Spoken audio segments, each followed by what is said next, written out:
If you are not willing to learn, no one can help you. But if you are determined to learn, no one can stop you. Namaskar, welcome to PT Pointers. And in this video, we will cover major headlines of the Hindu, Indian Express, and Press Information Bureau. So, without wasting any time, let's start today's discussion. And recently, United Nations Climate Change Conference has concluded with a historic agreement named UAE Consensus, and it calls on parties to transition away from fossil fuels to reach net zero by 2050, and it encourages them to submit economy-wide nationally determined contributions. It also includes a new specific target to triple renewables and double energy efficiency by 2030. It aims to keep alive the goal of Paris Agreement to limit long-term global average near surface temperature to 1.5 degrees Celsius above the pre-industrial era. And under the COP28 presidency's action agenda, some steps were taken across four pillars of Paris Agreement, and these include fast-tracking a just energy transition, fixing climate finance, focusing on people and nature, and fostering inclusivity in climate action. Our next headline is related to Global Status Report on Road Safety, which was recently released by World Health Organization. And according to the report, road traffic deaths fell by 5% worldwide between 2010 and 2021, but India registered a 15% increase in fatalities. The report also shows that 28% of the global road traffic deaths occurred in the WHO's Southeast Asia region, 25% in Western Pacific region, and 19% in African region, and 12% in the region of America, and 11% in the Eastern Mediterranean region, and 5% in the European region. Now, recently, Supreme Court stated that unstamped arbitration agreements were legally enforceable, and court noted that arbitration aims to provide speedy, efficient, and binding resolution of disputes that have arisen between the parties in regard to their substantive obligations. Now, recently, Global Partnership on Artificial Intelligence Summit adopted New Delhi Declaration, and it has been adopted by 28 countries and European Union. The declaration agreed to collaboratively develop AI applications in healthcare and agriculture.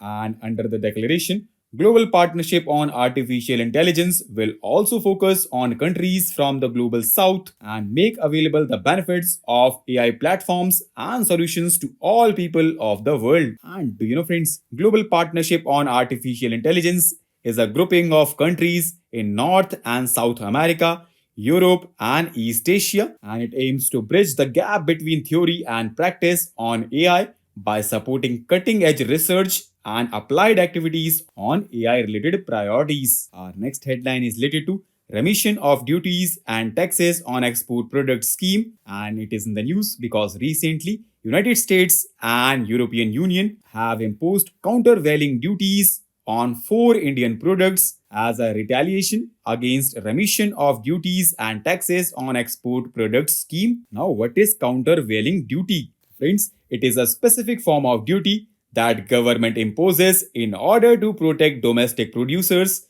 by countering the negative impact of import subsidies. In other words, we can say it is an import tax by importing country on imported products. And you know, friends, World Trade Organization permits the imposition of countervailing duty by its member countries. Now let's learn some facts related to remission of duties and taxes on export product scheme. So friends, it was introduced by the government as duty remission scheme on exports, and it is being implemented from 1st January 2021. This scheme rebates or refunds the embedded central, state, and local duties or taxes to the exporters that were so far not being rebated or refunded. Our next headline is related to extended fund facility of IMF, and it is in the news because recently International Monetary Fund have cleared the second tranche of $337 million for Sri Lanka. And do you know, friends, China, India, and Japan are Sri Lanka's top 3 bilateral creditors. Now, what is Extended Fund Facility of IMF? So, friends,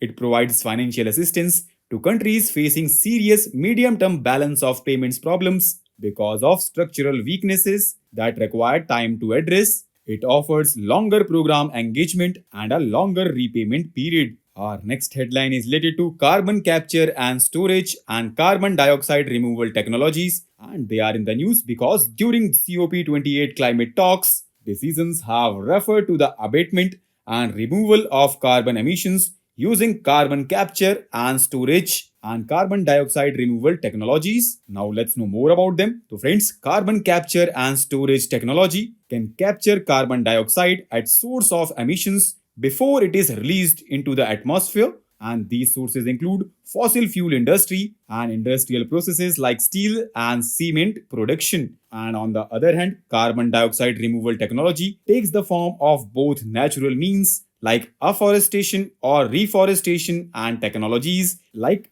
direct air capture, where machines mimic trees by absorbing carbon dioxide from their surrounding and storing it underground. There are also more complex carbon dioxide removal technologies like enhanced rock weathering, where rocks are broken down chemically and resulting rock particles can remove carbon dioxide from the atmosphere, and other technologies like bioenergy with carbon capture and storage capture and store carbon dioxide from burning biomass like wood. Now, recently, two individuals entered the visitors gallery on passes issued to them on the request of the MP, and they breached Lok Sabha security. And do you know, friends, admission of visitors are governed by Rule 386 of Rules of Procedure and Conduct of Business in Lok Sabha, and visitors gallery in Parliament is accessible on an MP's recommendation, and according to the rules, MP must know the visitor personally and take full responsibility for him or her. Our next headline is related to octoside tablets, and they are in the news because recently scientists from Department of Atomic Energy have joined hands to develop octoside tablets. Now, what are octoside tablets? So, friends, they have demonstrated exceptional efficacy in pelvic cancer patients undergoing radiotherapy, showcasing significant recovery and eliminating the need for surgical interventions. And this tablet has received approval from Food Safety and Standards Authority of India, which operates under Ministry of Health and Family Welfare. Our next and last headline is related to Pro Bono Legal Services Program, which was launched in 2017. It is an initiative of Department of Justice, and it is aimed at fulfilling the department's critical mandate of enhancing access to justice for marginalized sections of the society and states' constitutional obligation of providing free legal aid for all. So, with this, let's conclude our today's discussion. Thanks for listening, and for regular updates, you can follow us on various social media platforms.